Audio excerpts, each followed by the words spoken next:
ini tidak sesuai hukum ini. Ini harusnya ya. Enggak, Pak, nanti aja. Saya pakai sendal. Nggak usah.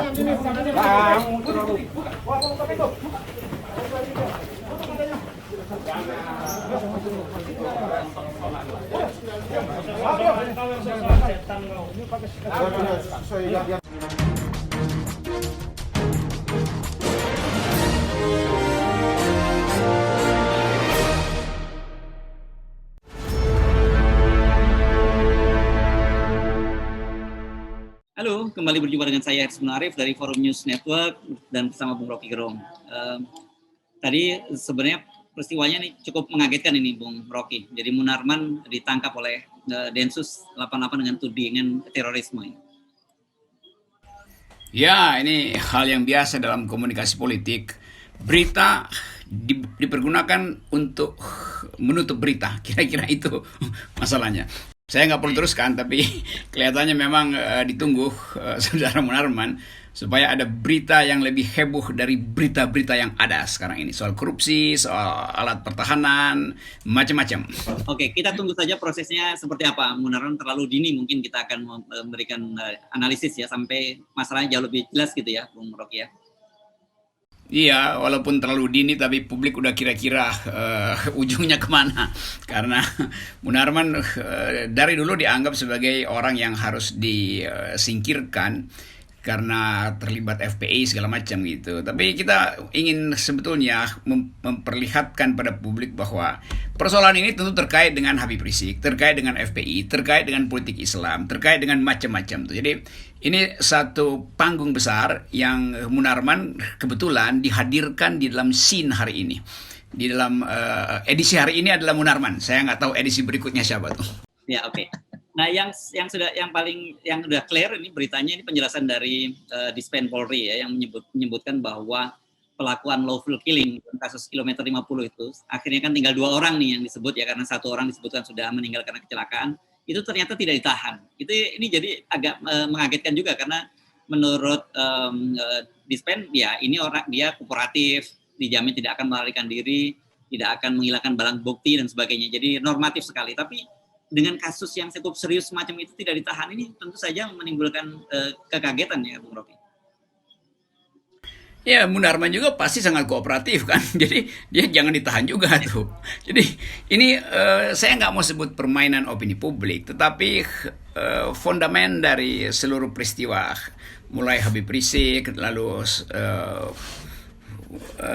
kilometer 50, akhirnya Munarman. Ini betul-betul satu paket untuk pengendalian sebetulnya. Jadi sebelum segala macam opini berkembang, tentu kekuasaan dalam hal ini kepolisian berupaya untuk memfokuskan apa sebetulnya inti dari hiruk pikuk soal politik Islam tuh. Jadi dengan menahan Munarman, maka ada headline baru bahwa Munarman terlibat teroris. Kan kira-kira itu. Walaupun kita belum masih berspekulasi, tapi ya cuman itu. Kan nggak bisa misalnya Munarman terlibat korupsi, maka ditahan. Munarman terlibat buzzer, undang-undang ITE ditahan. Pasti soal teroris. Dan ya besok udah pasti ada keterangan lebih jelas itu.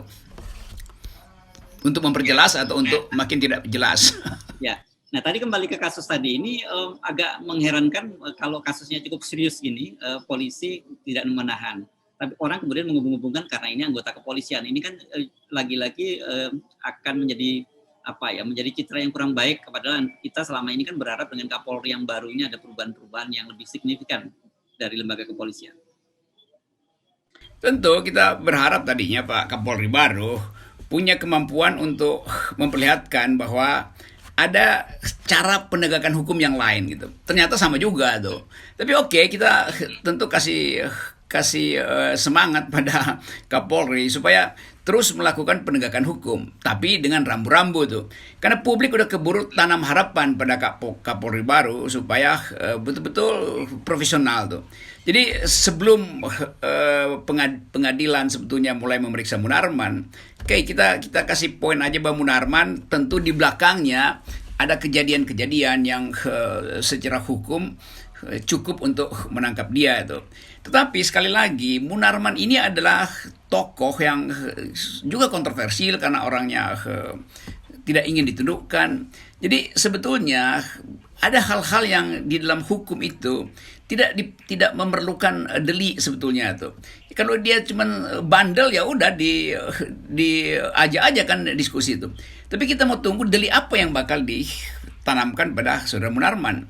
Kalau soal FPI udah bubar, berarti ada bekas-bekas FPI yang masih beroperasi di bawah pimpinan Munarman. Kan itu nggak masuk akal juga tuh.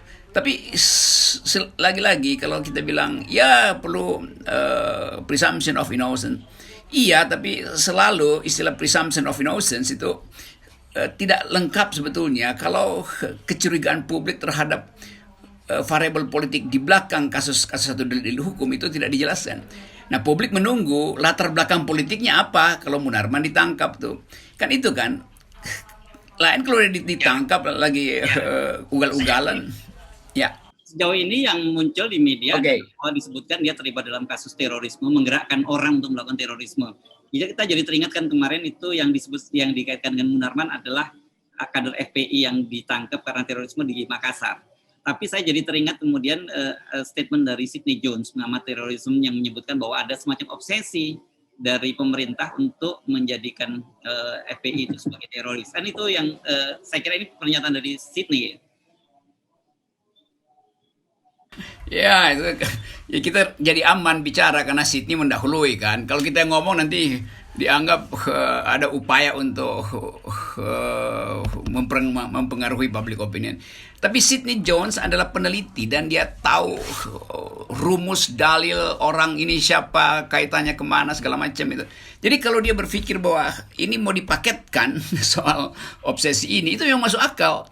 Nah, tinggal kita minta sebetulnya kepolisian itu dalam gelar perkara atau apa aja itu mengikut sertakan keterangan dari sebut aja pakar yang bisa menerangkan supaya publik, kan selama ini publik menganggap kalau udah teroris itu pasti Muslim itu. Kalau udah teroris itu berarti anti Jokowi segala macam. Jadi akhirnya kita mesti lakukan sendiri pendidikan publik supaya orang tahu bahwa teroris itu nggak ada hubungannya dengan agama, teroris nggak ada hubungannya dengan anti kekuasaan tuh. Kan bagian ini yang justru tidak disambungkan oleh negara tuh. Walaupun negara terus-menerus mengatakan ya itu nggak ada hubungan, iya, tapi Munarman itu terhubung dengan Islam, dengan FPI bahkan tuh, dengan oposisi tuh. Jadi soal-soal beginian yang akan jadi pembicaraan publik dan hukum itu, hukum atau proses pengadilan terhadap Munarman juga nanti akan diolok-olok orang. Karena orang nggak percaya gitu. Jadi memang saya mengerti ada beban besar pada Pak Kapolri antara menegakkan hukum dan menerangkan pada masyarakat apa sebetulnya kasusnya tuh. Karena tadi itu kepercayaan yang memburuk itu akan tidak bagus untuk jadi latar belakang dari penegakan hukum itu. Kan hukum sebetulnya ditegakkan karena orang percaya pada hukum. Nah kalau orang nggak percaya lagi pada hukum, buat apa negakin hukum kan? Ini konyolnya begitu nih kekuasaan kita. Jadi dengan penangkapan Munarman ini kan tadi ada menyebut tidak lepas kaitannya dengan Habib Rizik Syihab, sebenarnya kita juga sudah bisa memperkirakan bagaimana kelanjutan dari kasus Habib Rizik Syihab itu. Iya kan kita sekarang tiba pada problem Habib Rizik ini mau dihukum apa nggak dihukum. Kan dia mesti dihukum kan, karena ini perintah kekuasaan. Kalau dia bebas, itu artinya orang akan menganggap, oke, ada pemimpin baru oposisi. Kalau dia dihukum, berapa tahun hukumannya tuh? Jadi sekali lagi dari awal desain-desain semacam ini tidak memperhatikan kondisi yang berubah dalam masyarakat tuh. Nah saya mau mulai dengan satu basis bahwa seluruh proses terhadap Habib Rizik apapun peristilahannya, yaitu penahanan, pemeriksaan atau penegakan hukum segala macam, orang menganggap ini adalah rekayasa. Nah belum selesai orang mengerti bahwa ini sebetulnya rekayasa yang buruk, udah ada rekayasa baru, jadi terhubung lagi kan. Munarman adalah rekayasa untuk merekayasa Habib Rizik gitu kan. Jadi ini sebetulnya sinyal-sinyal yang memperlihatkan bahwa kemampuan kekuasaan selalu terhalang oleh ambisinya sendiri itu. Jadi kekuasaan berhenti beroperasi karena ambisinya mendahului prinsip-prinsip akal sehat. Oke. Nah, tetapi penangkapan Munarman ini memang cukup mengejutkan gitu dalam situasi sekarang, karena kan kemarin-kemarin kita coba dihubungkan dengan kasus Makassar, tapi pada waktu itu memang agak sulit karena ada bantahan-bantahan dan Munarman sendiri menyatakan dia tidak pernah kan dia pernah hadir dalam bayat yang disebutkan oleh kader FPI, bayat ISIS itu. Dan mereka sendiri penjelasan FPI sudah pecat orang-orang yang berbayat kepada ISIS itu. Ya justru itu, sumbu utamanya udah padam, tetapi percikan-percikan api masih berupaya dipadamkan. Jadi orang bingung sebetulnya ini apa yang terjadi? Apakah memang ada kaitan yang di luar skenario ISIS tuh? Kalau dikaitkan dengan ISIS sudah selesai sebetulnya kan dengan berakhirnya rejim ISIS. Jadi apalagi yang mau ditampilkan ISIS? Jadi kesulitan pemerintah sekarang adalah mencari alasan supaya Munarman bisa dikaitkan dengan teroris. Sekarang pertanyaannya, teroris itu apa dan siapa yang dimaksud dengan teroris? Sidney Jones yang mempelajari terorisme di dunia dan ahli tentang terorisme di Asia itu bahkan dalam pernyataannya menimbulkan kesan bahwa ya sebetulnya nggak ada kaitannya Munarman dengan aktivitas teroris, kan itu kan? Ya, oke. Baik, sementara kita sambil menunggu perkembangan lebih lanjut, Bung Rocky Gerung. Terima kasih, sampai jumpa.